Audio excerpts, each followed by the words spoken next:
Are we oh, perfectly done. In June 2020, I casted a race for the CoNDOR League, that's Crypt of the Necrodancer Online Racing, Season 10. This is a cadence race between Dudodian1 and Samzilla33, both in the Blood Division. So how is CoNDOR structured? Well, this is an MMR matchmaking based tournament, with the finals being a double elimination bracket for participants with the top 8 MMR by the end of the season. Anyone is welcome to join, and players can join and quit during the beginning of the weeks that the tournament is running. The hidden MMR is assigned to you based on your speedrun PB, and if you are new to the tournament, or if you have been in the tournament before and have shown significant skill in the speedrunning community. At the beginning of the week, all participants are given 2 to 3 matches depending on the number of racers, and they will be similar to your skill level. Participants may also challenge any racer of any MMR as long as both racers agree and have not challenged each other already. The races are a set of 3, not a best of 3, so every race will have 3 races. Simply put, if you win, your MMR goes up, and if you lose, it goes down. Racer MMR is split into arbitrary tiers to know where they are in relation to the other participants. The top 8 are in Crystal tier. This is where the racers are playing nearly perfectly, with each step being towards the exit or being very efficient with kills. Average times at this tier is around 6:30 to 8 minutes. With some God Seeds, you can even see sub 6s. Dying at this level in the mid to late game is almost an automatic defeat. Racers will likely be taking similar routes, and it's a matter of who is more efficient with their build. Depending on the number of participants, the next 8 to 12 racers are in the Obsidian tier. Racers at this level are very close to Crystal tier racers, with occasional hiccups in floor traversal slowing them down, such as a lack of AoE versus a single attack high damage build. Average times in this tier is around 7 to 9 minutes, and with some God Seeds you might even see sub 6 minute times. Next, 8 to 12 are in Titanium tier. Racers in this level are very adaptable to builds, but lose time to either inefficiencies or occasionally mismapping and going the wrong way. Dying in this tier is not guaranteed to be a loss, but racers in this level are aware of when to play slow and safe when their opponent has died. Average times in this tier are around 8 to 10 minutes, with some God Seeds, they can turn them into sub 7s. The next 8 to 12 after that are in Gold tier. Racers at this level have many different playstyles, and in general are either the turtle or the hare. What I mean by that is they could either go too fast and die, or they could go so slow that their opponents get too big of a lead to come back from. Average times in this tier is around 9 to 12 minutes, with some God Seeds going to a sub 8. Everyone else that is not in Gold are in the Blood tier. This is where people are placed if they are either new to the tournament, have no information of their skill, or they are brand new to racing. Deaths are very common, so the race is never over until somebody gets the victory screen and goes down the final stairs. The average times in this tier is 12 to 20 minutes, with some God Seeds ending into a sub 10. Or God forbid they get an unplayable seed, it can go up to 1 whole hour. Oh my god, that seed took so long for me to cast. For this reason alone, we allow racers to reseed if both players agree. Your tier placement is only relative to others in the tournament. That means even if you win a lot, you may not promote if the racers around you are also winning more, or you don't pass the person that is just above you in MMR. That also means that there is no specific threshold to promote to the next tier. For example, reaching 1500 MMR does not automatically promote you to Titanium or demote you to Gold. This is common if racers are bouncing between tiers and are sitting on the line between two tiers like Crystal and Obsidian. In this tournament, screen watching is allowed. This means you are allowed to watch your opponent's POV to see where you find items, pathing to the exit, upcoming bosses, and if your opponent died. The last note is helpful because it can let you know to play slow to avoid dying, or speed up if your opponent is leaving you in the dust. Therefore, racers are required to stream on Twitch for screen watching and to verify the integrity of the run, and if there is a commentator, a POV for them to talk about. By the way, I also stream this game on twitch.tv/focusingface. Since there is varying stream delay, racers will also be in a separate Discord race room to confirm if they are ready, if they are finished, or if they need to contact CoNDOR staff. Run verification is also required if both racers confirm finish very close to each other, about 5 seconds, and will require referee verification. In more recent races, when the Synchrony DLC is included, this is less required due to the fact that the racing mod also adds a real-time time in addition to in-game time. Both racers will enter the seeded race there to ensure they are running the same seed. Counting numbers is hard, so in later races with Synchrony, we can verify using the sequence of items on the screen instead. If the race begins and the racers are not in the same seed, there will be a reseed. That is the basics of the tournament. Now let's get back into the race. We got in the loud shot. Ooh, that is a very nice shot. Pulse school right away, perfect. Just take it all and go. He's gonna stick with his dagger and going. And a potion too. Dang, this is a wonderful start. Oh, and Dudo just died. Uh-oh. Maybe just... oh, he got surrounded. It's okay, it's very early on in the match. He can just reset and keep going. He found his baby. We're not gonna take it. Which is understandable. Dudo, I don't know if you're listening, but your opponent is getting away. Should put an end to that.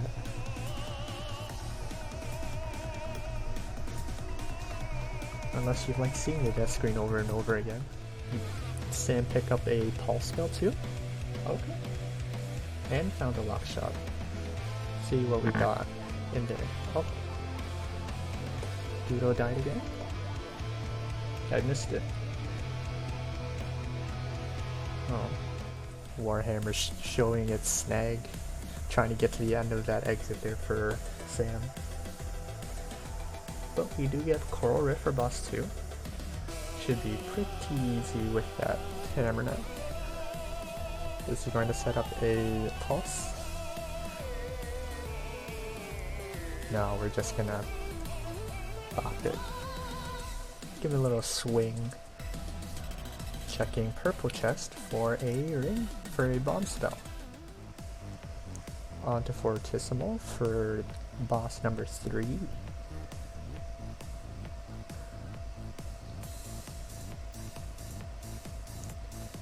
Are we oh, perfectly done. Which chest are we checking out? Red one for minus cap. Okay, that's pretty nice. Now we don't need to worry about walls that often.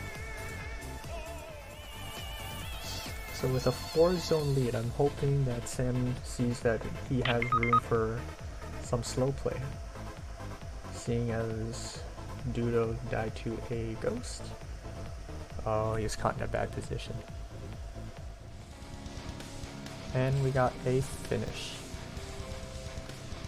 With 16:04 for my timer and 15:57 real time. So I will give him a loot. Give me that loot! Haha! Oh no, down to half a heart. Ooh, be careful with those bats. You don't want those to hit you. They haven't played nice today.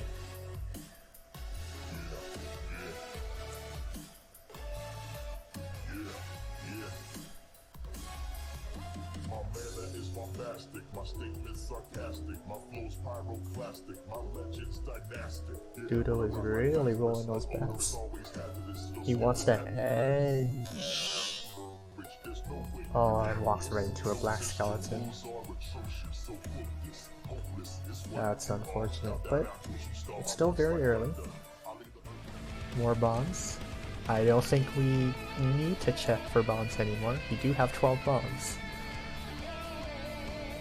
Now if we find something like a blast helm, ooh, that is spicy. On to zone 3. And finding grenades. Ooh. Ooh. 15 grenades. Just imagine how fast you can go now. Ask for a mercy killing? Staff? Is that allowed? I don't know. Okay, so while there isn't any actual surrender option, it's either one of the racers finish or both racers choose to reseed. Now one thing I would like to see from Sam is more grenade usage, because they have more than enough. And they could just chuck it into a boss room, just to save some time. Yes, that is also a thing that I'm seeing a lot from Dudo's side. One, because although it is a big part of the game, you do not have to move every single beat. Like that. That is one situation where standing still is beneficial. Yeah, dude, so this is something that somebody told me.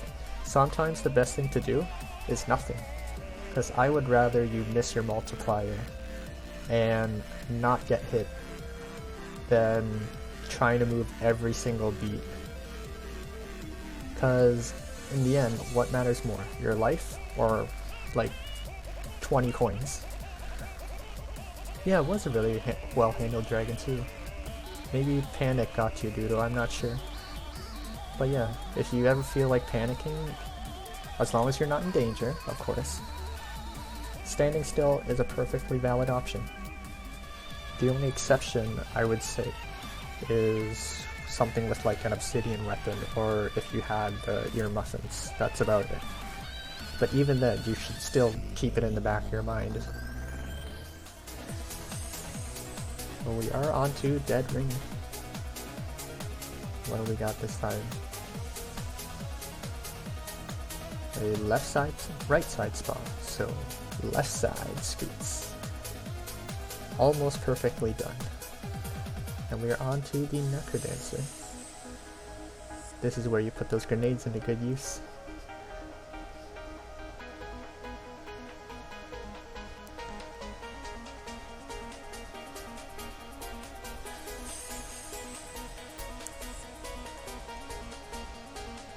And we got one hit right off the bat.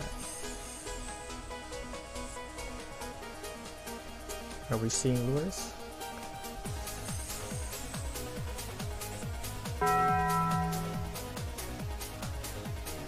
Oh, Dudo is really struggling with that red dragon.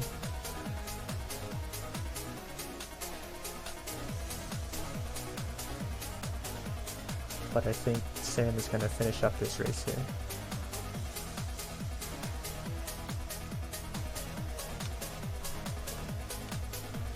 And I missed that finish by a couple seconds, but 15 minutes for me, 14:28 in-game time, and real time was 14:48.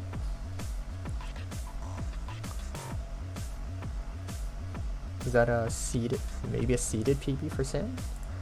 Unfortunate that's not gonna save, but GG's. The loot is mine! Yeah. We do have a fake chest, which has, ooh, Ring of Might, so that's mighty nice. Which is giving more food. And a lock shot. What's in this lock shot? It's not a nice lock shot. Okay, nicely done from Sam's side. And I check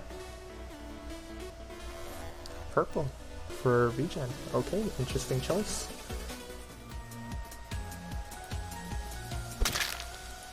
Oh, but dying to the white skeleton. Yeah, zone 2, dude. That is progress. It's beautiful progress. And we've got a titanium spear now. Got more damage, is nice. Now we just need to find that armor and lock in that safety. Looks like a potion. Oh boy. Those are the wrong boots for lava coals, but using that shield spell really well. And we're back to King Konga for Dudo. Ooh, missing the bomb. Not missing the bomb, but not using that strap just how you're supposed to. You almost had it. And we got right, Snowbro? Okay. I personally use up, but anything, you do you. If it works, it works. There we go. A good usage of that shield. Pacemaker onto Dead Ringer. Left side. I don't know what kind of strap this is.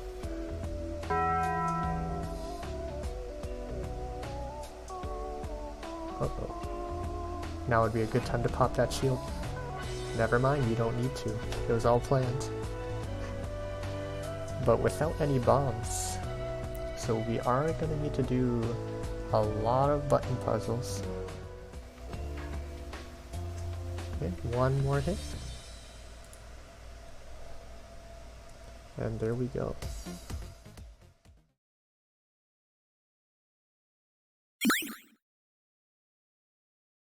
So, let's talk, everybody.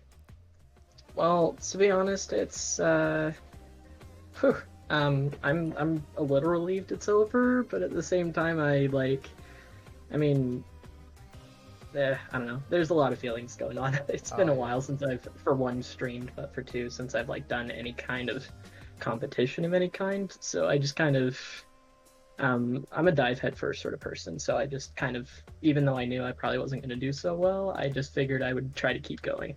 Oh, I see. Yeah, that's okay, because when I first started, I was kind of similar to you, I guess. I was just thrown into it like, alright, here you go, good luck. Yeah. I mean, I've just admired the game for a little while now, so I kind of just want to, I've kind of wanted to get into the racing community for a little while. I remember I watched, I don't remember how long ago it was, but I was watching during a GDQ stream. It was, I specifically remember Biggie was racing against somebody, and it just caught my eye, because I was like, yo, I play that game sometimes. And so I just wanted to get into it, and well, here I am 2 weeks later after I found out what the heck this was. And so you've never raced before, right? No, this is first time. I'm very new to it, and I still want to learn. I see, okay. But it's not like your first time playing. Nah, I've had a fair bit of experience in the game. Just not too much yet. Well, that's okay. But, well, we have an entire community. I'm sure everybody is more than willing to help you. I'm willing to help. Yeah, everybody's really nice. And yeah, we do have the Necrotome Racing Guide. I don't have it on me, but there is a Google Docs floating around that'll give you the basics on speedrunning this game. I know very few tactics about it, and I tried to apply what I learned, but most of the time, it kind of it was a little difficult to implement. Finding the chest was the hardest. Finding the chest? Yeah, I struggled with that the most. Oh, you mean like in the level gen? Like, yeah. Oh, okay. I do believe they're random, because the only chests are the flawless, and I think I saw you were trying to do Ozuma. Was that what you were trying to do with the King Konga? Yeah, there were a couple times where I looked at what I had, and I just kind of I don't know, it was a little hard for me because I was trying to make do with what I had and recognized I was going into a lot of battles unprepared, like King Konga especially. Okay, I see. But yeah, I struggled with that strat for a good while until I discovered it. Yeah. Yeah, I mean, I'm glad I pulled it off like one time. I think I did anyway. I think it was a little bit shaky, but I think you had the right idea. You just had to move to the right, because to explain the Ozuma, I think you'd need to learn about bomb priority, how the throne works, yada yada yada. Yeah, that's fair enough. I know that I did kind of know that general strat, but I was cramming a lot of the information I knew all at once, and so it was a little difficult, but it's something I'm probably gonna watch some more information on it, to be honest. Well, yeah, thank you for letting me stop in for a second there. Yeah, yeah, I don't know. I'm gonna wait for not wait for next season, but when next season comes around, I'm gonna be in it better than ever, I feel like. Yeah, this just gives me motivation to get better. Oh, of course. You don't want to get your butt kicked all the time. You gotta show them who's who, Nope. who's boss. Nope. Come back stronger next time. Yeah, beautiful. Because like, I think. Yeah, you got to Zone 2. I'm proud of you for that. Zone 2, woo! Alright, next is the win. Yep, exactly. I'll catch you later. Alright, thank you, take it easy.